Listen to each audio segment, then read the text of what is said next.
ஆதி TV நேர்கள் அனைவருக்கும் இனிய வணக்கங்கள். அன்றும் இன்றும் வரலாற்று பேழை நிகழ்ச்சியினூடாக உங்கள் அனைவரையும் சந்தித்திருப்பதில் மிக மகிழ்ச்சி.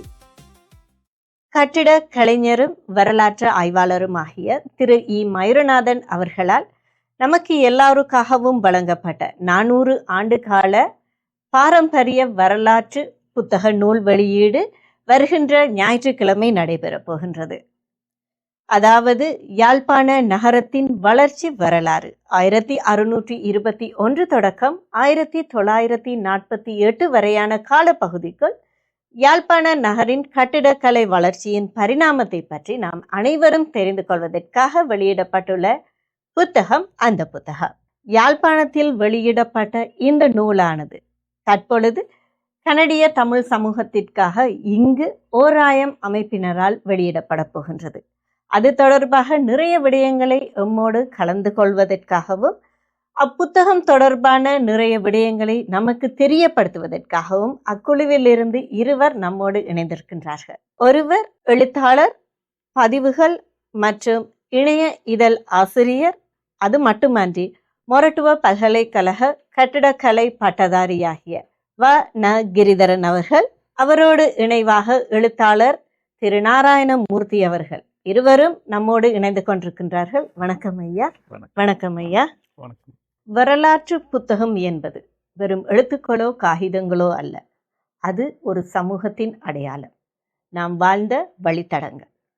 அவ்வாறாகிய ஒரு பொக்கிஷம் இன்று நமக்காக கிடைக்கப் போகின்றது. ஐயா, இது தொடர்பா, இந்த புத்தக வெளியீடு தொடர்பா என்னென்ன விடயங்கள் இருக்கு அப்படின்னு நீங்க நினைக்கிறீங்க? வணக்கம்.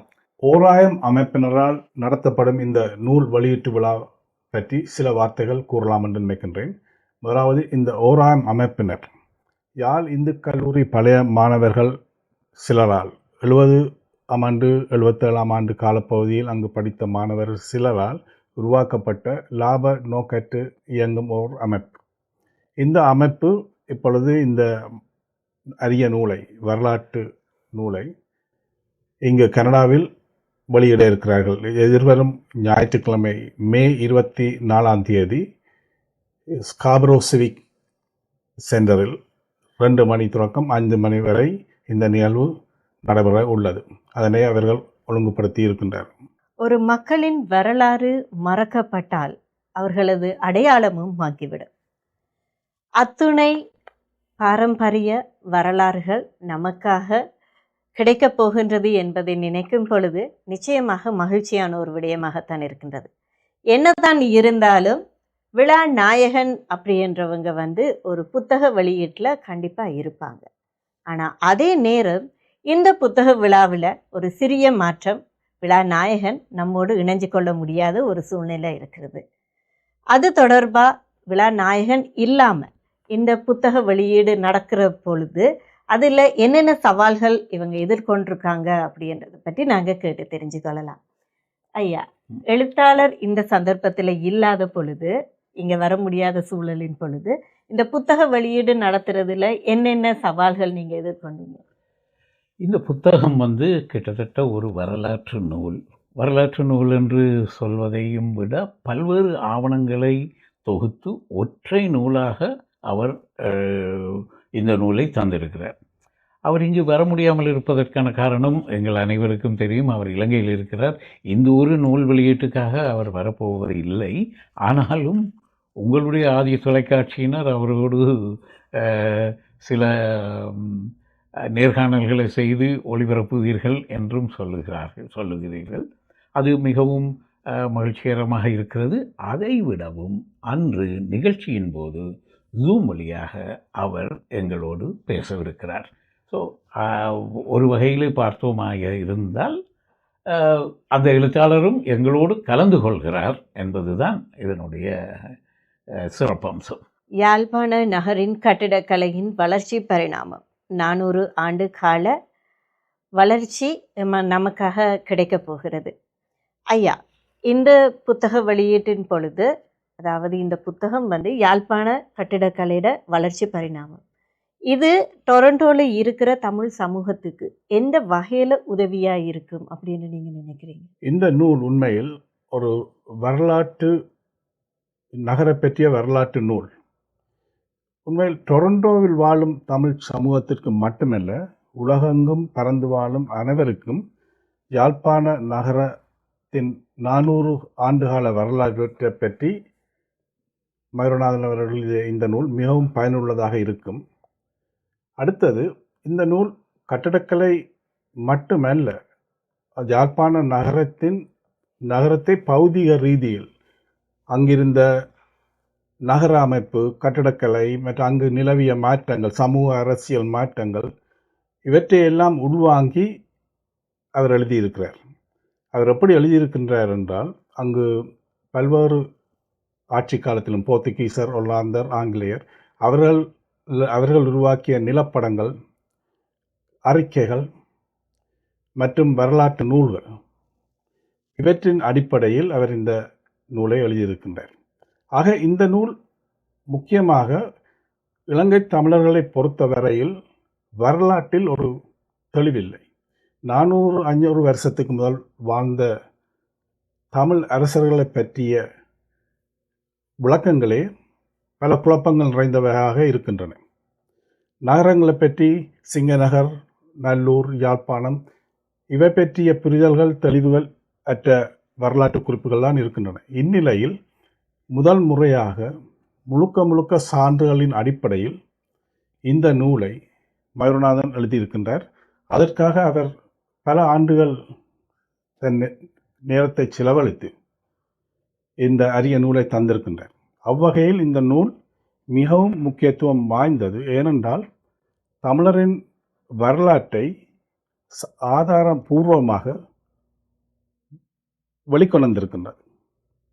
அதனால் இது இங்குள்ள மக்களுக்கு மட்டுமல்ல, உலகெங்கும் வாழும் தமிழர்களுக்கும் பயனுள்ளது. அதே சமயம் இங்குள்ளவர்கள் போலிடத்தில் வாழும் தமிழர்களை பொறுத்த வரையில் எந்த நேரம் தாய் நாட்டை பற்றிய ஒரு ஏக்கம் இருக்கும். அவர்களுக்கு தாங்கள் வாழ்ந்த இடங்களை பற்றிய வரலாறு பற்றிய விளக்கங்களை அறிய வேண்டிய அவர்களுக்கு இருக்கும். அதனையும் இந்த நூல் பூர்த்தி செய்கின்றது. அவ்வகையில் முக்கியத்துவம் வாய்ந்தது. நிச்சயமாக வரலாறு என்பது வெறும் எழுத்துக்களால் மட்டுமல்ல, அது வரைபடங்கள், நிலப்படங்கள் மற்றும் நிலத்தின் அமைப்புகள் மூலம் நம் அனைவர் கண்முன்னும் வந்து செல்லும் ஒரு திரைப்படமாகவே காணப்படும். அந்த வகையில் இந்த புத்தகத்தில் கூட 100க்கும் மேற்பட்ட நிலப்படங்கள், வரைபடங்கள் நாம் அனைவரும் வரலாற்றை சரியாகவும் தெளிவாகவும் தெரிந்து கொள்வதற்கு ஏதுவாக அமைய பெற்றிருக்கின்றது என்பது மிகையாகாத ஒரு உண்மையாகும். அந்த விடயங்கள் தொடர்பாக நாம் நிறைய தெரிஞ்சு கொண்டிருக்கலாம். அதாவது வரைபடங்கள் அப்படி என்று இருக்கும் பொழுது ஒரு கதையை ஒரு படம் ஒரு 1000 கதை சொல்லும் அப்படி என்று கூட சொல்லுவாங்க. அந்த வகையில் ஒரு வரலாற்றை நாம் அறிந்து கொள்வதற்கும் தெரிந்து கொள்வதற்கும் இந்த வரைபடங்கள், நிலப்படங்கள் மிகவும் உதவியாக அமைந்திருக்கும் அப்படி என்ற ஒரு நம்பிக்கையோட இந்த வரலாற்று புத்தகம் தமிழ் சமூகத்துக்கு கனடாவில் நீங்கள் வெளியிடுறீங்க. இந்த வெளியீட்டுக்கு உங்களுக்காக உதவிய வேறு அமைப்புகள் இல்லாட்டி வேறு நிறுவனங்கள் அப்படி எதுவும் இருக்கு? ஆம், இந்த வெளியீட்டுக்கு இங்கு இருக்கின்ற மிகப்பெரிய அமைப்புகள் என்று சொல்லும்போது கலாச்சார ரீதியாக பல்வேறு விஷயங்களை கனடாவிலே செய்து கொண்டு வருகின்ற பல்வேறு அமைப்புகள் இதற்கான ஆதரவை வழங்கி இருக்கிறார்கள். ஒரு வகையிலே சொல்லப்போனால் ஓராயம் அமைப்போடு இணைந்து எழுனா என்ற சஞ்சிகை, அதை தவிரவும் டொரண்டோவில் இருக்கின்ற பல்வேறு சிறிய அமைப்புகள், இவைகளெல்லாம் கலாச்சாரத்தோடும் இந்த பண்பாட்டியலோடும் சேர்ந்து வேலை செய்கின்ற பல அமைப்புகள். இதை பட்டியலிடுவதற்கு சற்று நேரம் எடுத்துக்கொண்டு இருக்கும். ஆகவே இதை எதற்காக சொல்லுகிறேன் என்று சொன்னால், இது ஒரு சமூகமாக இணைந்து ஒரு புத்தகத்தை கொண்டாடுகின்ற ஒரு முயற்சி.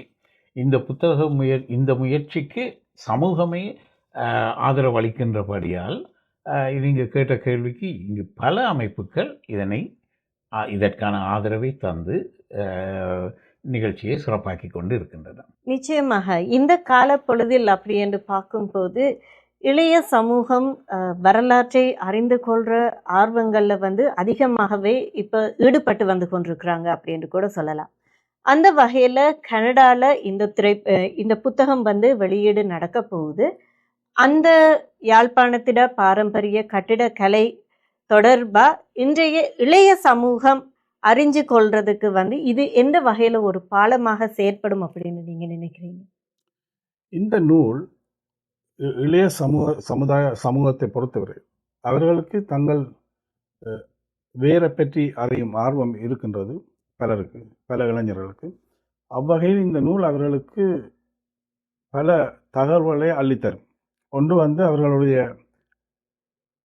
தாய் தகப்பனின் வாழ்ந்த இடங்கள், குறிப்பாக யாழ்ப்பாண பகுதியில் இருந்து வந்திருந்தால் அப்போ அந்த விடயங்களை பற்றிய வரலாற்றை அவர்களுக்கு உணர்த்தும். அதே சமயம் அவர்கள் இங்கு பல்வேறு துறைகளில், உதாரணமாக டவுன் பிளானிங் அல்லது ஆர்கிடெக்சர் அல்லது பல்வேறு துறைகளில் படித்து கொண்டிருந்தால் கூட அவர்களுக்கு இந்த நூல் மிகவும் ஒரு ரெஃபரன்ஸ் நூலாகவும் இருக்கும். ஏனென்றால் அவர்களுக்கு இன்னொரு நாட்டில் மேற்கு நாட்டவர்களால் ஆளப்பட்ட சமயத்தில் ஏற்பட்ட மாற்றங்கள், உருவாக்கப்பட்ட கட்டடக்கலை, நில அமைப்பு அல்லது நகர அமைப்பு போன்ற விடயங்களில் ஏற்பட்ட மாற்றங்கள், சமூக அரசியலில் அவர்கள் ஏற்படுத்திய தாக்கங்கள், இவர்களை பற்றியெல்லாம் இளையவர்கள் புரிந்து கொள்வதற்கு உதவியாக இருக்கும். இன்னும் ஒன்று, அந்நியர் ஆதிக்கத்தின் கீழ் ஒரு நாடு வரும்பொழுது ஏற்படும் பிரச்சனைகள், பல்வேறுபட்ட மனித உரிமை பிரச்சனைகள், அதனையும் அந்நாட்டு மக்கள் அந்த காலகட்டங்களில் எதிர்கொண்டார்கள். அவற்றையும் இந்த நூல் வெளிப்படுத்தும். இவ்வகையில் போர்த்துகீசர் அல்லது ஒல்லாந்தர், ஆங்கிலேயர் காலத்தில் மக்கள் இவ்வகையான பிரச்சனைகளை எதிர்கொண்டார்கள் போன்ற விடயங்களையும் இந்நூலில் வெளிப்படும் தகவல்கள் அவர்களுக்கு புரிய வைக்கும். எதிர்காலத்தில் இந்த நூலை ஆங்கிலத்தில் மொழிபெயர்க்கும் செயற்பாடுகளும் நடைபெற்று கொண்டிருக்கின்றன. அவ்விதம் ஆங்கிலத்தில் வரும் பொழுது இன்னும் பயனுள்ளதாக இருக்கும் எதிர்கால தலைமுறையினருக்கும். நிச்சயமாக 400 ஆண்டு கால வரலாற்று நூலை நமக்கு தந்த அந்த விழாவின் கதாநாயகனை நாம் இந்த நேரத்தில் உங்கள் அனைவருக்கும் அவருடைய கருத்துக்கள் மற்றும் அவரையும் நாங்கள் நேர்காணல் செய்து அவரிடமும் இந்த நூல் தொடர்பான நிறைய விடயங்களை வந்து தெரிஞ்சு கொண்டிருந்தோம். வாங்க இந்த நூல் தொடர்பாக இந்த விழாவின் கதாநாயகன் திரு இ. மயூரநாதன் அவர்கள் என்ன சொல்றார் அப்படின்றத பார்த்துட்டு வரலாம்.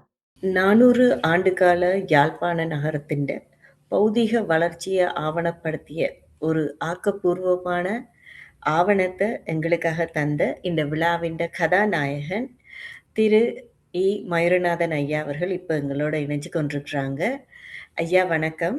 வணக்கம். இந்த நூல் வெளியீட்டை கனடாவில் ஒழுங்கு செய்து அதற்காக கடினமாக உழைத்து வருகின்ற இதனுடைய விழாவின் ஏற்பாட்டாளர்களுக்கும், இந்த நூலை வெளியிட்ட எழுநா நிறுவனத்திற்கும், இந்த நேர்காணலை ஒழுங்கு செய்து இதை ஒளிபரப்ப முன்வந்திருக்கின்ற ஆதி டிவியினருக்கும் எனது நன்றியை தெரிவித்துக் கொள்கின்றேன். ஐயா, நாங்களும் உங்களுக்கு எங்களுடைய வாழ்த்துக்களை தெரிவித்து கொள்ள வேண்டும். என்னன்னு சொல்லி சொன்னால், ஒரு வரலாற்று ஆய்வு புத்தகம் அப்படின்றது வந்து ஆண்டாண்டு காலமாக பொக்கிஷமாக இருக்க போகின்ற ஒரு நூல். இதை வந்து நீங்கள் எங்களோட கனடிய தமிழ் சமூகத்துக்கு நீங்கள் தந்திருக்கிறதுக்கு இதை வந்து ஒரு பொக்கிஷமாக நாங்களும் பாதுகாக்க போகிறோம். அதுக்கும் சேர்த்து உங்களுக்கு எங்களது பாராட்டுக்களையும் வாழ்த்துக்களையும் தெரிவித்து கொள்கிறோம் ஐயா. இந்த 400 ஆண்டுகால யாழ்ப்பாண நகரத்தின் பௌதிக வளர்ச்சியை ஆவணப்படுத்த வேணும் அப்படின்ற ஒரு எண்ணம் ஒரு கட்டிட கலைஞரா உங்களுக்கு எப்போது எப்படி அந்த ஒரு சிந்தனை ஏற்பட்டது? மரபுரிமையை பற்றி அவற்றை ஆய்வு செய்ய வேணும், ஆவணப்படுத்த வேணும் என்ற ஆர்வம் வந்து எனக்கு நீண்ட காலமாகவே இருக்குது. கிட்டத்தட்ட 50 ஆண்டுகளுக்கு முன்பே நான் பல்கலைக்கழகத்தில் கட்டிடக்கலை படித்து கொண்ட பொழுது எங்களுடைய இறுதி பரீட்சைக்காக கட்டிடக்கலை வரலாறு தொடர்பான ஒரு கட்டுரையை சமர்ப்பிக்க வேண்டி வந்த பொழுது நான் மன்னார் பண்ணையில் இருக்கிற எங்களுடைய நாற்றார் வீடுகளை பற்றி தான் நான் கட்டுரை எழுதி சமர்ப்பித்தேன். அந்த காலத்துல இருந்து எனக்கு அந்த அந்த விஷயத்துல மிகவும் நெருக்கமான ஆர்வம் இருந்து கொண்டு வந்தது. தொடர்ந்து நான் பல கட்டுரைகளை அந்த தலைப்பில் நான் நிறைய கட்டுரைகளை வந்து இதழ்களுக்கும் பத்திரிகைகளுக்கும் எழுதியிருக்கின்றேன். அதை விட வேற வெளியான நூல்களையும் ஒரு பகுதியாக என்னுடைய கட்டுரைகள் வந்திருக்கின்றன. அது அந்த தொடர்பாக நான் அந்த நேரத்தில் நான் ஐக்கிய அரபு அமீரகத்தில் பணியாற்றி கொண்டிருந்தேன். திரும்பி இங்கே ஓய்வு பெற்று வந்த பிறகு அந்த எங்களுடைய பாரம்பரிய கட்டிடக்கலை தொடர்பில் ஒரு நூலை எழுத வேண்டும் என்றதான் என்னுடைய ஆர்வமா இருந்தது. ஆனால் இடையில வந்து எங்களுடைய யாழ்ப்பாண நகரம் உருவாகி, அதாவது நவீன யாழ்ப்பாண நகரம் உருவாகி ஏறத்தாழ 400 ஆண்டுகள் முடியுது அப்ப எனக்கு ஒரு எண்ணம் வந்தது. ஆனபடியா அது தொடர்பாக ஒரு நூலை எழுதி அந்த நிகழ்வை நினைவு கூற வேண்டும் என்று சொல்லி நான் நினைத்து அதற்கான நடவடிக்கைகளை நான் ஐக்கிய அரபு அமீரகத்தில் இருக்கும் பொழுதே நடத்தி வந்தேன். அதற்கு பிறகு இங்க வந்த பிறகுதான் அந்த நூலை எழுதி வெளியிட்டேன். இந்த நூலை நான் ஏன் எழுதினேன் என்றதுக்கு வந்து நான் இப்ப உங்களுக்கு சொன்னேன். நான் அதாவது இந்த யாழ்ப்பாண நகரத்தினுடைய வரலாற்றின் 400 ஆண்டு நிறைவை நான் நினைவு கூறுறதுக்காகத்தான் இதை எழுதினேன் என்று சொல்லி, நாங்கள் ஒவ்வொருவருமே எங்களுடைய வரலாற்றை அறிந்திருக்க வேண்டியது முக்கியம் என்றதுக்கு வந்து பலவிதமான கருத்துக்களை வந்து அறிஞர்கள் அளித்திருக்கிறார்கள். ஸோ நாங்கள் அதுக்குள்ள நான் இப்ப போக விரும்ப இல்லை. ஆனால் இப்ப நீங்கள் கேட்ட மாதிரி எங்களுடைய கனடாவில் வாழ்கின்ற மக்கள், அதாவது இப்ப எங்களுடைய சமகால தலைமுறைகளுக்கு எப்பவுமே யாழ்ப்பாணத்தை பற்றின ஒரு நினைவு, அவர்களுடைய எண்ணங்கள் அதை நோக்கி இருக்கிறத நாங்கள் பார்க்கிறோம். அவர்களுக்கு வந்து இது நிச்சயமாக பயனுள்ளதாக இருக்கும் என்பது என்னுடைய கருத்து. ஆனால் நீங்கள் கேட்டது போல அடுத்த தலைமுறைகளுக்கு, இளைஞர்களுக்கு இது என்ன மாதிரி பயன்பட போகுது என்றதுல ஒரு கேள்வியை நீங்க முன்வச்சிருக்கிறீங்க. அது உண்மைதான். அதாவது வந்து குறிப்பாக கனடாவில் இல்லாட்ட வெளிநாடுகளில் பிறந்து வளர்ந்த இளைஞர்களுக்கு எந்த அளவுக்கு இதன் மீது ஆர்வம் இருக்கும் அல்லது இதை அறிய வேண்டும் என்ற ஒரு அவா இருக்கும் என்று ஒரு கேள்வி எழுகிறது இயற்கைதான். ஆனால் நான் இது சம்பந்தமாக என்னுடைய அனுபவத்தில் இருந்த ஒரு விஷயத்தை நான் உங்களுக்கு சொல்லிக்கொள்ள ஆசைப்படுகிறேன். அதன் மூலமாக இதனுடைய முக்கியத்துவத்தை நாங்கள் உணர்ந்து கொள்ள முடியும். நான் ஏற்கனவே நான் சொன்னது மாதிரி ஐக்கிய அரபு அமீரகத்தில் பணியாற்றி கொண்டிருந்த பொழுது ட்ரெடிஷனல் பில்டிங்ஸ் ஆஃப் ஜெஃப்னா என்று சொல்லி ஒரு இணையதளத்தை நான் உருவாக்கி இருந்தேன். அதை வந்து பலரும் பார்த்து பாராட்டுற ஒரு நிலைமை இருந்தது. ஆனா இது எல்லாத்தையும் விட எனக்கு ஒரு விஷயம் வந்து மறக்கவே முடியாத ஒரு நிகழ்வா அமைந்தது.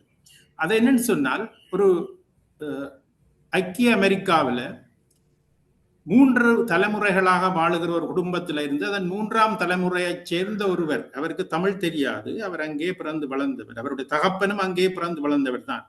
இந்த 3ஆம் தலைமுறையை சேர்ந்த ஒரு இளைஞர் வந்து எனக்கு எழுதியிருந்தார். அவருக்கு அப்போது 18 வயதோ என்னவோ.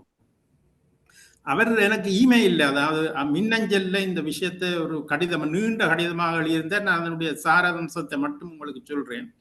அவர் சொல்லியிருந்தார், தன்னுடைய நண்பர்களோடு தான் சேர்ந்து கலந்துரையாடும் பொழுது அவர்கள் வந்து தங்களுடைய வேர்களை பற்றி நிறைய கதைப்பார்கள். ஆனால் எனக்கு என்னுடைய வேரை பற்றி ஒன்றுமே தெரியாது. ஆனபடியால் நான் அதை பற்றி வருத்தம் அடைந்திருக்கின்றேன். இந்த இணையதளத்தை பார்த்த பிறகு அட்லீஸ்ட் ஏதாவது நான் அவர்களுக்கு காட்டுறதுக்கு, என்னுடைய வேரை பற்றி அவர்களுக்கு காட்டுறதுக்கு ஒரு விஷயம் இருக்கின்றதை அறிந்து நான் மிகவும் மகிழ்ச்சி அடைகிறேன். இதை நீங்கள் தொடர்ந்து நடத்த வேண்டும் என்று அவர் எழுதியிருந்தார். ஸோ இது ஒரு முக்கியமான விஷயமா நாங்கள் பார்க்க வேண்டும். அதாவது அவர்களுக்கு தமிழ் தெரியாது, எங்களுடைய மரபுகளை பற்றி அவர்கள் அறியவில்லை, அவர்கள் எங்களுடைய யாழ்ப்பாணத்தை பற்றி அதிகம் இங்க வந்து பார்த்ததும் இல்லை என்ற அளவில் இருந்தாலும் கூட அவர்களுக்கு உள்ளூர தங்களுடைய வேர்களை பற்றி ஒரு ஏக்கம் எப்பவும் இருந்து கொண்டிருக்கிறத நாங்கள் பார்க்கிறோம்.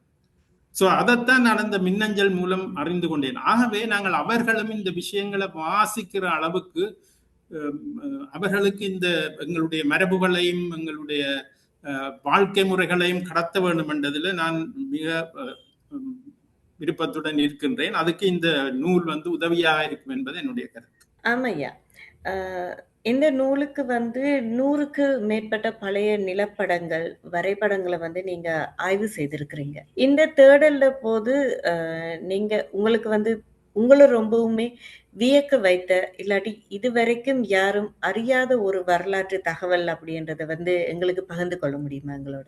இதுல நான் இப்ப ஒரு வரலாற்று தகவல் என்று இல்லாமல் நான் ஒரு பொதுவாகவே நான் இந்த விஷயத்தை நான் உங்களுக்கு சொல்ல வேண்டும் என்று விரும்புகிறேன்.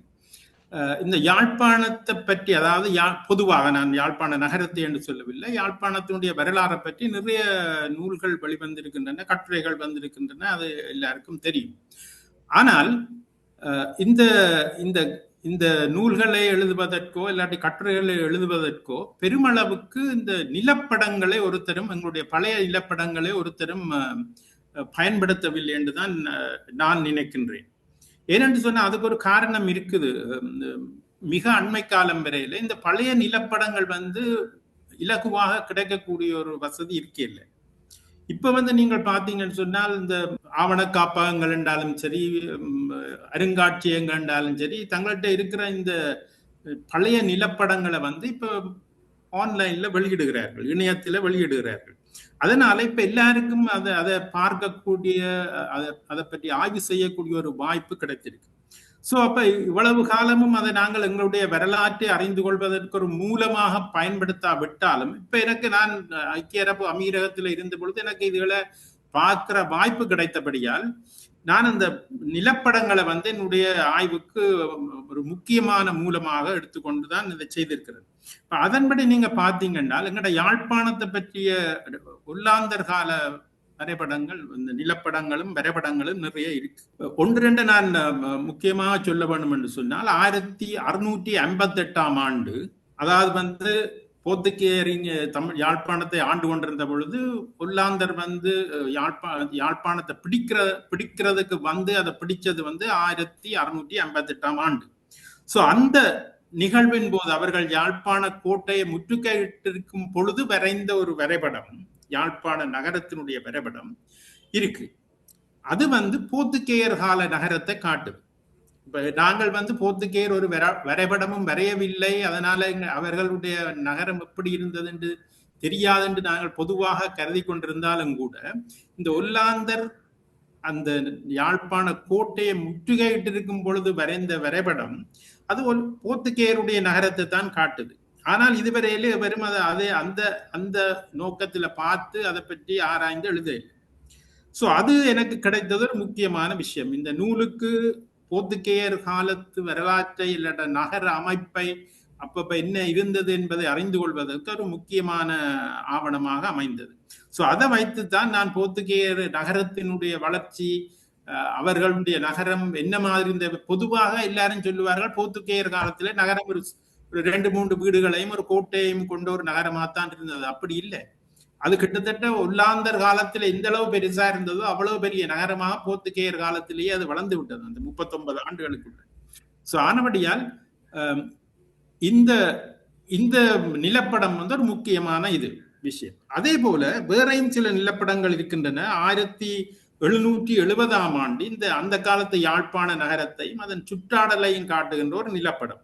அதுல வந்து நிறைய இன்ஃபர்மேஷன் இருக்கு. அதாவது வந்து எந்தெந்த பகுதிகளில் குடியிருப்பு இருந்தது, இப்ப நெருக்கமான குடியிருப்புகளாக இருக்கிற இடங்கள் அந்த காலத்துல எப்படி இருந்தது, அதாவது பனந்தோப்புகளாகவும் சதுப்பு நிலங்களாகவும் இருந்தது போன்ற தகவல்களை நாங்கள் அதுல இருந்து அறியக்கூடியதா இருக்குது. சோ இது யாழ்ப்பாண வரலாற்றை நாங்கள் அறியறதுக்கு ஒரு முக்கியமான மூலமாக பயன்பட்டிருக்கு. அதை நான் இந்த நூலிலையும் பயன்படுத்தி இருக்கிறேன். இதை விட நீங்க பாத்தீங்கன்னு சொன்னா 1720 ஆண்டுல வரையப்பட்ட இந்த பலிகாமம் பிரிவு, உங்களுக்கு தெரியும் யாழ்ப்பாண நகரம் பலிகாம பிரிவில் அமைந்திருக்கு. அந்த பலிகாம பிரிவின் நிலப்படம் ஒன்று இருக்கு. அதுல சில நல்லூரை பற்றின சில தகவல்களையும் நாங்கள் பெறக்கூடியதா இருந்தது. சோ அதுவும் ஒரு முக்கியமான நிலப்படம் தான். அதை விட என்னமொரு வரைபடம், அது வந்து இந்த நல்லூர்ல அந்த ஒல்லாந்தர் காலத்திலே ஒரு செமினரியை கட்டினார்கள். அது வந்து உள்ளூர் மக்களை வந்து போதகர்களாக பயிற்றுவிப்பதற்கான ஒரு பள்ளி. சோ அதனுடைய வரைபடங்கள் கிடைச்சிருக்கின்றன, அதுகள் இருக்கு. ஸோ அதை நாங்கள் பார்க்கும்போது நிறைய விஷயங்கள் நாங்கள் இப்ப எங்களுடைய வரலாறு பற்றி கருத்தில் கொண்டிருக்கிற பல விஷயங்கள்ல நாங்கள் மீளாய்வு செய்ய வேண்டிய ஒரு நிலைமைக்கு அந்த மாதிரியான இதுகள் இருக்கு. உதாரணமா நீங்கள் பார்த்தீங்கன்னு சொன்னால், இப்ப நாங்கள் சொல்றோம் யமுனாரியை பற்றி நாங்கள் கணக்கு கதைக்கிறோம். மன்னர் காலத்துல செய்யப்பட்டது, அது பிறகு இப்ப வரையும் இருக்குன்னு சொல்லி. ஆனால் அதை அது இருக்கலாம், மன்னர் காலத்துல உருவான ஒரு கேணியாக இல்லாட்டால் ஒரு கிணறாக இருக்கலாம். ஆனா அது ஒல்லாந்தர் காலத்துல இந்த செமினரின்ற முக்கியமான ஒரு பகுதியா இருக்கிறதை நாங்கள் இந்த வரைபடத்துல பார்க்கிறோம். சானபடியா அது ஒரு நீண்ட காலத்தினூடாக அது வளர்ச்சியடைந்து வெவ்வேறு தோற்றங்களை எடுத்து வந்த ஒரு இது என்று எங்களுக்கு தெரியுது. அதே போல இன்னொரு கருத்து எங்களுக்கு இருக்குது. எங்களுடைய நல்லூர் கோயில், பழைய நல்லூர் கோயில் இங்க இப்ப நல்லூர்ல இருக்கிற சர்ச் இருக்கிற இடத்துலதான் அமைந்திருந்தது என்று சொல்லி, அது ஒரே ஒரு, அதாவது பால்டேஸ் என்றவர் எழுதின புத்தகத்துல இந்த சர்ச் இருக்கிற இடம் முன்னர் ஒரு கோயிலாக இருந்தது என்று சொல்லி ஒரு தகவல் தந்திருக்கிறார். அதன் அடிப்படையில தான் நாங்கள் இதை முடிவு செய்திருக்கிறோம், எங்களுடைய வரலாற்றாளர்கள் அப்படி முடிவு செய்திருக்கிறோம். ஆனால் இந்த நான் ஏற்கனவே குறிப்பிட்ட இந்த செமினரியினுடைய வரைபடத்தை நீங்க பாத்தீங்கன்னு சொன்னால், அந்த இப்ப இருக்கிற சர்ச் அந்த செமினரியினுடைய ஒரு பகுதியா இருந்த சர்ச் என்றுதான் நாங்கள் எடுத்துக்கொள்ளக்கூடிய இருக்கு. அதை நான் என்னுடைய புத்தகத்துல நான் அந்த வடிவா படங்களை போட்டு விளங்கப்படுத்தி இருக்கிறேன். அதுல இருந்து தெரிய வர்றது அதுதான். ஆனபடியா அந்த சர்ச்சும் பால்டேஸ் பாதிரியார் எழுதின அந்த காலத்து பாரிஸ் சர்ச்சும் உண்டாண்டது எங்களுக்கு தெரியாது. ஆனபடியால் இந்த பழைய நல்லூர் கோவில் இந்த இடத்துலதான் இருந்தது என்பதை நிறுவுவதற்கு இன்னும் நிறைய தகவல்கள் தேவை. ஆனபடியா இந்த மாதிரியான கேள்விகளை எழுப்புறதுக்கு இந்த நிலப்படங்கள் எனக்கு உதவி இருக்கு. சோ ஆனபடியா உங்களோட கேள்விக்கு நான் இந்த இதைத்தான் உங்களுக்கு சொல்ல விரும்புறேன், இந்த நிலப்படங்களினுடைய பயன்பாடு. நிச்சயமாக ஐயா, நீங்கள் ஒவ்வொரு ஆண்டுகளையும் ஒவ்வொரு நிகழ்வுகளையும் சொல்லும் போது எங்களது பள்ளி காலங்களுக்கு நீங்க எங்களை கூட்டி சென்று திருப்பி கூட்டி கொண்டு வந்திருக்கிறீங்க. அதுக்கு ரொம்ப நன்றி. அதே போல இந்த ஆய்வு புத்தகத்துல போர்த்துகேயர், ஒல்லாந்தர், பிரித்தானியர் அவங்களோட ஆட்சி காலங்களை பற்றி குறிப்பிட்டிருந்தீங்க. அந்த காலங்களோட ஒப்பிடைக்கு யாழ்ப்பாணத்து கட்டிடக்கலையில இவர்களுடைய ஆட்சி காலம் இல்லாட்டி இவர்களுடைய கட்டிடக்கலை ஏதும் ஒரு மாற்றத்தையோ இல்லாட்டி ஏதும் பங்களிப்பை செய்திருக்கிறதா? இது ஒரு முக்கியமான கேள்வி. ஆனா அதே நேரத்துல இது ஒரு சிக்கலா, இதுக்கு பதிலளிக்கிறதும் ஒரு சிக்கலான ஒரு விஷயம்தான். ஏனென்று சொன்னால், எங்களுடைய பாரம்பரியமான கட்டிடங்களை பற்றியோ இல்லாட்ட நகர அமைப்புகளை பற்றியோ எங்களுக்கு எந்த தகவலும் இல்லை. அதாவது போர்த்துகேயர் இங்க ஐரோப்பியர் இங்க வர்றதுக்கு முன்னின காலத்துல இருந்த கட்டடங்களை பற்றி இல்லாட்ட நகர அமைப்பு பற்றி எங்களுக்கு ஒன்றும் தெரியாது. சின்ன சின்ன தகவல் அங்கேயும் இங்கேயுமா இருக்கு. அதை வைத்துக்கொண்டு பலர் ஊகங்கள் மூலம் சில விஷயங்களை கருத்துக்களை முன்வைத்திருக்கிறார்கள். இருந்தாலும் திடமா சொல்லக்கூடிய மாதிரி ஒரு தொல்லியல் ஆய்வுகளின் மூலம் வெளிவந்த சான்றுகளோ இல்லாட்டால் எழுத்து மூலமான சான்றுகளோ எங்கள்கிட்ட இல்லை. ஆனபடியா எங்களுக்கு தெரியாது இந்த எங்களுடைய கட்டிடங்கள் எப்படி இருந்தது, அதனுடைய அமைப்பு பற்றி தெரியாது, அதனுடைய கட்டிடக்கலை பாணியை பற்றி தெரியாது, அதனுடைய கட்டிட பொருட்களை பற்றி தெரியாது, என்னத்தை வச்சு கொண்டு அவர்கள் அதை செய்தார்கள் எங்களுக்கு தெரியாது. ஆகவே அந்த ஒப்பிடுறதுக்கு, அதாவது என்ன மாற்றங்கள் பிற்காலத்தில் ஏற்பட்டன என்பதை அறிந்து கொள்வதற்கு முன்னுக்கு அப்படி இருந்தது என்று தெரியாதபடியால் அது ஒரு மிகவும் சிக்கலான விஷயம்தான். ஆனால் எங்களுக்கு கிடைக்கிற, அதாவது இப்ப சில அழிபாடுகளாக கிடைக்கிற கட்டிடங்களா இருந்தாலும் சரி, இல்லாட்டால் வேற எழுத்து மூலமான இதுகள்ல வர கட்டிடங்களா இருந்தாலும் சரி, இல்லாட்ட வரைபடங்கள் மெப்புகள் மூலம் கிடைக்கிற கட்டிடங்களை பற்றின தகவல்களா இருந்தாலும் சரி, எல்லாம் ஐரோப்பியர் காலத்தை சேர்ந்தவைதான். இப்ப நாங்கள் என்ன ஒரு ஊகத்தை கொண்டு வரேன்டா சொல்லலாம். என்னன்னு சொன்னால், ஒரு காலத்துல எங்களுடைய கட்டிடங்கள் பெருமளவுக்கு நிரந்தரம் இல்லாத கட்டிட பொருட்களாலே ஆனவை என்ற மாதிரி தான் நான் கொள்ளலாம். அதாவது பொதுமக்கள் சார்ந்த விடயங்கள். இவன் கோயில்கள்லயே பெரும்பாலான கோயில்கள் அப்படி இருந்திருக்கிறதுக்குத்தான் வாய்ப்பு இருக்கு. ஆனால் இப்ப எங்களுக்கு தெரியும், அரசனுடைய அரண்மனை இருந்திருக்கின்றது எங்களுக்கு வடிவா தெரியும். சில பெரிய கோயில்கள், இப்ப நல்லூர் கந்த சுவாமி கோயிலை போல, கைலாச நாதர் கோயிலை போல பெரிய கோயில்கள் இருந்ததுக்கான சான்றுகளும் இருக்குது. அதே போல சில வேளையில உயர்ந்த பதவிகளை வகித்தவர்கள் வந்து தங்களுடைய வீடுகளை வந்து நிரந்தரமா கட்டியிருக்கக்கூடிய வாய்ப்புகளும் இருக்கு. ஆனா அதை பற்றி எங்களுக்கு எந்த விதமான தகவலும் இல்லை. ஆனால் நீங்க பிறகு பார்த்தீங்கன்னு சொன்னால் பெரும்பாலான எங்களுடைய கட்டடங்கள், இப்ப உதாரணமா நீங்கள் பார்த்தீங்கன்னா உள்ளாந்தர் காலத்துல பிற்பகுதியில வந்து எங்கள்கிட்ட கோயில்களை திரும்ப கட்ட தொடங்கினார்கள், அதுக்கு அனுமதி அளித்தார்கள்.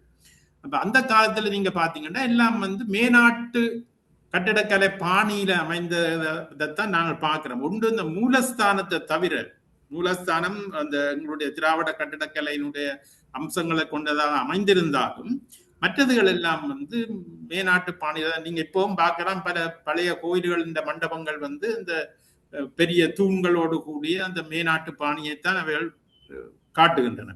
மற்றபடி நகர அமைப்பை நீங்க பாத்தீங்கன்னு சொன்னா என்ன, அதுக்கு பிறகு இப்ப எங்களுக்கு கிடைக்கக்கூடிய பல பழைய கட்டிடங்கள், இப்ப பிரித்தானியர் காலத்து நிர்வாக கட்டிடங்கள் இப்ப இருக்கு, மணிக்கூட்டு கோபுரம் இருக்கு, கோட்டை, உள்ளாந்தர் காலத்து கோட்டை எல்லாம் இருக்கு. அதுவே எல்லாமே வந்து மேநாட்டு பாணியில அமைந்த கட்டிடங்கள் தான். ஆனால் நீங்க ஒன்றை விளங்கிக் கொள்ள வேணும், இது மேநாட்டு பாணி கட்டிடங்களா இருந்தாலும் அவற்றுடைய பயன்பாடு, இப்ப உதாரணமா நீங்க பாத்தீங்கன்னா சில மடங்கள் இருக்கு. மடங்கள் வந்து மேநாட்டு பாணியில் அமைந்திருந்தாலும் கூட அவை வந்து எங்களுடைய வாழ்க்கை முறைகளை விளக்குற ஒரு விஷயங்கள் தான். அவை ஒரு மரபுரிமை என்று பார்க்கும் பொழுது நாங்கள் அவற்றை வந்து ஒரு மேநாட்டு பாணியே இல்லாத மேநாட்டு மரபுரிமையினுடைய பகுதிகளாக பார்க்கலாது. அது வந்து எங்களுடைய வாழ்க்கை முறையை நாங்கள் எங்களுக்கு கிடைக்கிற தொழில்நுட்பங்களை பயன்படுத்தி செய்திருக்கிறோம் என்றுதான் நாங்கள் எடுத்துக்கொள்வோம். ஆனபடியா இந்த மாற்றங்கள் என்றது இதுதான். இதை அதாவது வந்து ஒரு ஒப்பிட்டு சொல்லக்கூடிய அளவுக்கு எங்களுக்கு தகவல்கள் இல்லை. நிச்சயமாக ஐயா, போருக்கு பிறகு இன்றைய யாழ்ப்பாணம் வந்து மிக வேகமாக நவீனமயமாகி வாரதை வந்து நாங்க கண்ணூடாக பார்க்கக்கூடியதா இருக்கு. இந்த சூழல்ல அதோட தனித்துவமான அந்த வரலாற்று பாரம்பரிய கட்டிடங்களையும் நகர அடையாளத்தையும் நாங்க வந்து சிதைக்காம பாதுகாக்கிறது எந்த அளவு தூரம் சாத்தியம்? அது மட்டுமல்லாம உங்களோட இந்த ஆக்கப்பூர்வமான நூலின் வழியில நீங்க இதுக்கான ஒரு தீர்வு என்னவாக இருக்கும் என்று நீங்க நினைக்கிறீங்க? இது ஒரு மிகவும் முக்கியமான ஒரு கேள்வியும் ஒரு விடயமும் தான். என்று சொன்னால் இந்த எங்களுடைய பொதுவாக நீங்கள் பார்த்தீங்கன்னா யாழ்ப்பாணத்துல பெருமளவுக்கு எங்களோட மரபுரிமைகளை காட்டக்கூடிய கட்டிடங்களோ இல்லாட்டா வேறு அமைப்புகளோ இல்லை, குறைவு. இல்லை என்று நான் சொல்லல, குறைவு. ஆனால் அவற்றை பாதுகாக்க வேணும் என்ற ஒரு எண்ணம் வந்து எங்கள் மக்கள் மத்தியில மிகவும் குறைவாகத்தான் இருக்கு. அதுக்கு காரணம் என்னென்று சொன்னால் அவர்களுக்கு அது எங்களுடைய மரபுரிமைகள் தொடர்பான விழிப்புணர்வும் இல்லை, புரிந்துணர்வும் இல்லை. அதாவது வந்து இப்ப சில பழைய நீங்கள் பாத்தீங்கன்னா இந்த கடந்த ஒரு 50 வருடங்களாக நாங்கள் எனக்கு விவரம் தெரிஞ்சு இருந்த காலங்கள்ல இருந்த எத்தனையோ பழைய கட்டிடங்கள், மிகவும் பெருமதி வாய்ந்த கட்டிடங்கள் எல்லாம் உடைத்து விட்டோம். நாங்கள் அதுக்கு பல காரணங்கள் இருக்கு. ஒன்று வந்து நான் ஏற்கனவே சொன்ன மாதிரி அவற்றின் பெருமதியை உணர்ந்து கொள்றதுக்குரிய அந்த விழிப்புணர்வு இல்லாண்ட புரிந்துணர்வு இல்லைன்றது ஒரு விஷயம்.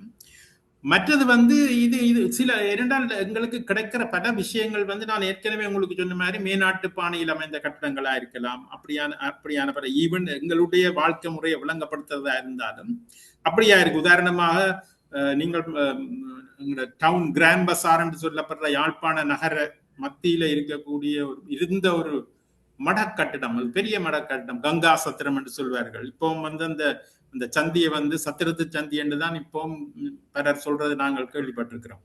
அந்த சத்திரத்து சந்தியில இருந்த அந்த கங்கா சத்திரம் மிகவும் ஒரு முக்கியமான எங்களுடைய வரலாற்று சின்னம். ஆனா அது எங்களுடைய மாநகர சபை தான் உடைத்தது என்றது ஒரு முரண்பாடான ஒரு விஷயமா நாங்கள் பார்க்க வேண்டும்.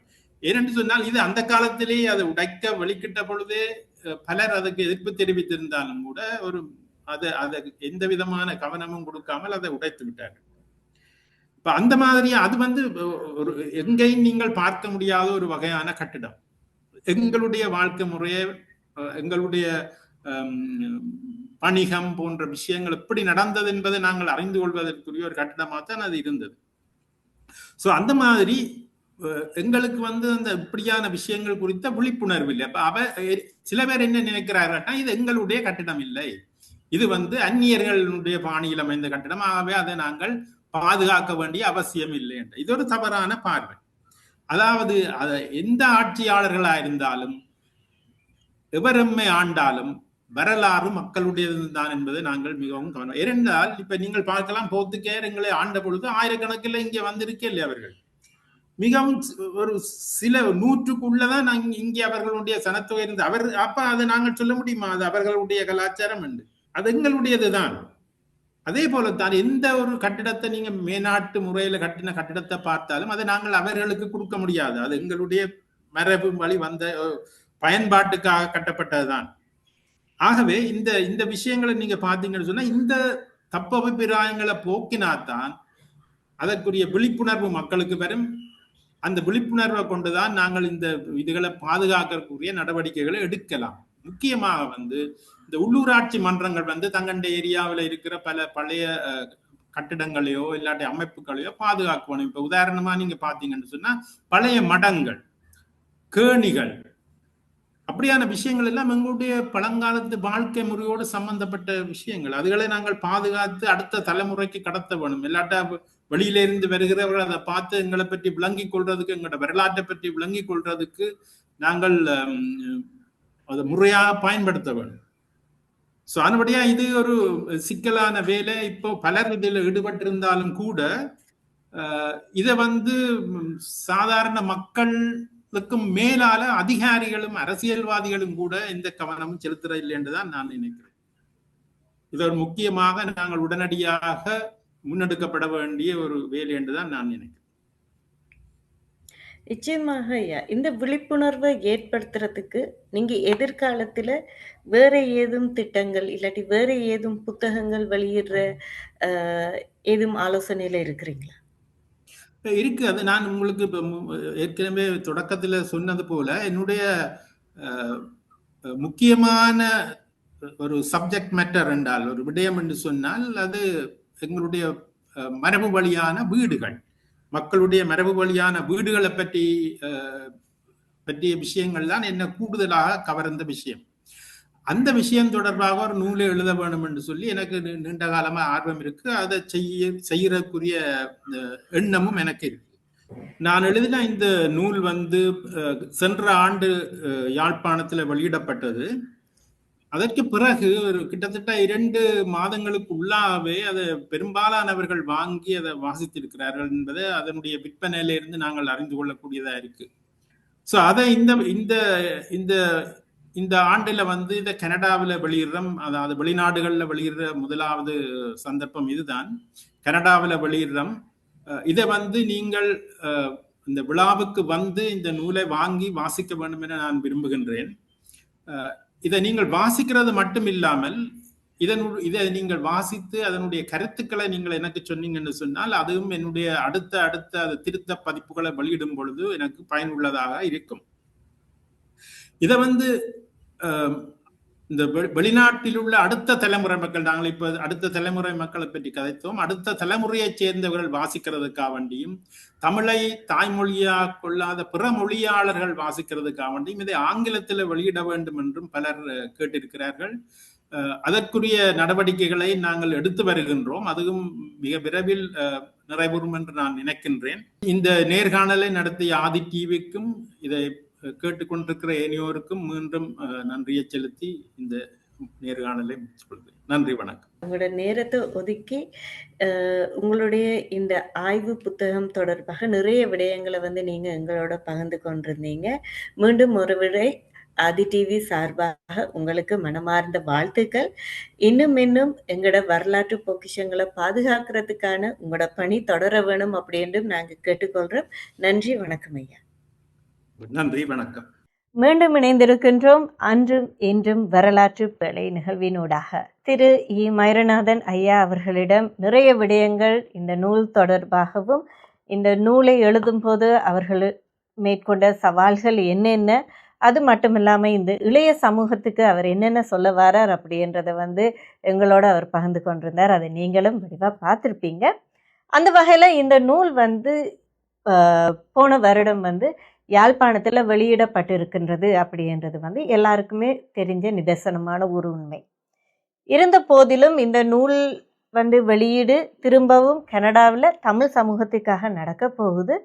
இந்த வெளியிடப்பட்டிருந்த இந்த நூல் தொடர்பாக தமிழ் ஆய்வாளர்களும் சரி, வரலாற்று ஆய்வாளர்களும் சரி, தமிழ் ஆலோசகர்களும் சரி என்னென்ன கருத்துக்களை முன் வச்சிருக்கிறாங்க அப்படின்றத கேட்டு தெரிஞ்சுக்கொள்ளலாம். ஐயா, உங்களை பொறுத்த வரைக்கும் நீங்கள் சந்தித்த பலரில் யாராவது ஒரு ஆள் என்றாலும் கூட இந்த நூலை பற்றி உங்களோட கலந்து ஆலோசிச்சிருப்பாங்க. அதை பற்றி ஒரு சில வார்த்தைகள் எங்களுக்காக. உண்மையில் இந்த நூல் வெளிவந்ததும் இதொரு அரிய நூல் மிகுந்த வரவேற்பை தமிழ் மக்களிடத்தில் பெற்றது. வெளிவந்த முதல் பதிப்பில் வெளிவந்த நூல்கள் அனைத்தையும் விட்டுவிட்டார்கள். இப்பொழுது இங்கு வெளியிடுவதற்காக மீண்டும் பதிப்பித்துள்ளார்கள். வெளிவந்த காலத்திலிருந்து இன்று வரை பல ஊடகங்களில் இந்நூல் பற்றிய விமர்சனங்களும் கருத்துக்களும் வெளிவந்த வண்ணம் இருக்கின்றன. குறிப்பாக கூற வேண்டுமென்றால் கலாநிதி சிவா தியாகராஜா அவர்கள் இந்நூலை பற்றி மிகவும் விரிவான ஓர் ஆய்வுக் கட்டுரை எழுதியிருக்கின்றனர். அந்த கட்டுரை இந்த வாசிப்பவர்களுக்கு புரியும். இந்த நூலை பற்றி வெளிவந்த மிகச்சிறப்பான ஒரு கட்டுரை. இதுபோல் பலரும் எழுதியிருக்கின்றார்கள். எனவே இந்த நூல் முக்கியத்துவம் எல்லாராலும் உணரப்பட்டுள்ளது, வரவேற்கப்பட்டுள்ளது. ஐயா, நீங்கள் இந்த புத்தகம் தொடர்பாக உங்கள்கிட்ட கருத்துக்கள் வெளியிட்டது யார் யார்? இந்த புத்தகம் ஏற்கனவே வெளிவந்தபடியால் பலர் இதை படித்திருக்கிறார்கள் என்று சொன்னால் சில ஆய்வாளர்கள் இதற்கான மிகப்பெரியதொரு வரவேற்பை செய்திருக்கிறார்கள். குறிப்பாக ப்ரொஃபஸர் சேரன், இன்னும் சொன்னால் சுப்பிரமணிய ஐயர் போன்ற இங்குள்ள ஆய்வாளர்கள், பல்கலைக்கழக நிலைப்பட்ட ஆய்வாளர்கள் பலரும் இந்த மாதிரியான நூல்களினுடைய சமூக தேவை குறித்து மிக அதிகமாக பேசினார்கள். இன்னும் சொல்லப்போனால் பொதுவாக ஆங்கிலத்திலே மிக அதிகமான புத்தகங்கள் பல்வேறு நகரங்கள் குறித்து, அந்த நகரங்கள் எவ்வாறு தம்மை உருமாற்றின என்பது குறித்தெல்லாம் ஏராளமான நூல்கள் வந்திருக்கின்றன. இப்பேற்பட்ட நூல்கள் எம்மிடம் வருமா, எங்களுக்கு அந்த அளவிற்கு எங்களிடம் அதற்கான பொட்டன்ஷியல் இருக்கிறதா என்று கூட பலரும் யோசித்து கொண்டு இருந்திருப்பார்கள். எனக்கு தெரிந்த ஒரு கட்டடக்கலை நண்பர், அவரை பொறுத்தவரையிலே அவர் எப்பொழுதுமே சொல்வார் என்னென்றால், சமூக வளர்ச்சி என்பது கட்டடக்கலையோடு ஊடாகவும் பார்க்க முடியும் என்று. அப்படிப்பட்ட பலர் அதாவது பொறியியலாளர்களாக அல்லது கட்டடக்கலை விற்பனர்களாக இருப்பவர்கள் கூட தங்களுடைய அந்த பொறியியல் சிந்தனைகளை இந்த நூலூடாக யாழ்ப்பாணத்திற்கு அவர்கள் அதனை பிரயோகித்து பார்க்கிறார்கள். அந்த வகையில் பலர் இந்த நூலை நீங்கள் பார்த்தால், இப்போ மயூரநாதன் நிறைய விஷயங்களை எங்களுக்கு சொன்னார் இந்த காணொளியில். அந்த விஷயங்களை இந்த புத்தகத்தின் ஊடாக நீங்கள் பார்க்கும்போது அதனுடைய வீச்சு இன்னும் பெரிதாக இருக்கும். இதில் யார் யார் சொன்னார்கள் என்பதை விட நீங்கள் என்ன சொல்ல போகிறீர்கள் என்பதுதான் இன்னும் சிறப்பாக இருக்கும் என்று நினைக்கிறேன். இன்னும் சொல்லப்போனால் ஒரு நகரின் வளர்ச்சி என்பது அந்த சமூகத்தினுடைய வளர்ச்சியோடு இணைந்தது. இந்த புத்தகத்தினுடைய மிகச்சிறப்பு, இதை பலரும் குறிப்பிட்டார்கள், அதனை அவர் பெயர் சொல்லாமல் நானே சொல்லுகிறேன் என்னவென்றால், இது அந்நியர் ஆதிக்க காலத்தின் உள்ளே நடந்த விஷயங்களை மட்டும்தான் நாங்கள் தொகுத்திருக்கிறோம். இதற்கு முன்பு, அந்நியர் வருவதற்கு முன்பு எப்பேற்பட்ட சமூகம் இருந்தது, எப்பேற்பட்ட வழியிலே எங்களுடைய நகர அமைப்புகள் இருந்தன என்பதை சொல்வது ஒரு வகை. பின்பு இன்னும் சொல்ல போனீர்கள் என்றால், அந்நியர் சுதந்திரம் அடைந்த பிறகு எப்படிப்பட்ட வளர்ச்சி அல்லது எப்படிப்பட்ட மாற்றங்கள் தொடர்ச்சியாக வந்து கொண்டிருக்கின்றன என்பதை குறித்து கூட இன்னும் இந்த புத்தகம் பல ஆய்வு நூல்களுக்கு ஒரு திறவுகோலாக இருக்கிறது என்பதுதான் பலர் எங்களுக்கு சொன்ன கருத்து. நிச்சயமாக வரலாற்று பொக்கிஷங்களை நாம் அனைவரும் மீட்டெடுக்கக்கூடியதாக, நம் அனைவருக்கும் பயனுள்ளதாக அமையப்போகின்ற இந்த நூல் வெளியீடு அனைவரும் எதிர்பார்த்து கொண்டிருக்கின்றோம். அந்த வகையில் இந்த நூல் இப்போ வெளியீடு நடந்ததுக்கு பிறகு சிலருக்கு அந்த வெளியீட்டுக்கு கலந்து கொள்ள இயலாமை இருக்கிற சூழ்நிலையில் கனடாலையும் சரி, கனடாவுக்கு வெளி நகர்களில் இருக்கிற மக்களும் தமிழ் மக்களும் சரி இந்த நூலை எந்த வகையில் பெற்றுக்கொள்ளக்கூடியதாக இருக்கு? ஒரு பெரிய சிக்கலான கேள்வியை கேட்டுவிட்டீர்கள். ஏனென்று சொன்னால், இந்த நூல் குறிப்பிட்ட எண்ணிக்கையில் தான் இங்கு வரவழைக்கப்பட்டிருக்கிறது.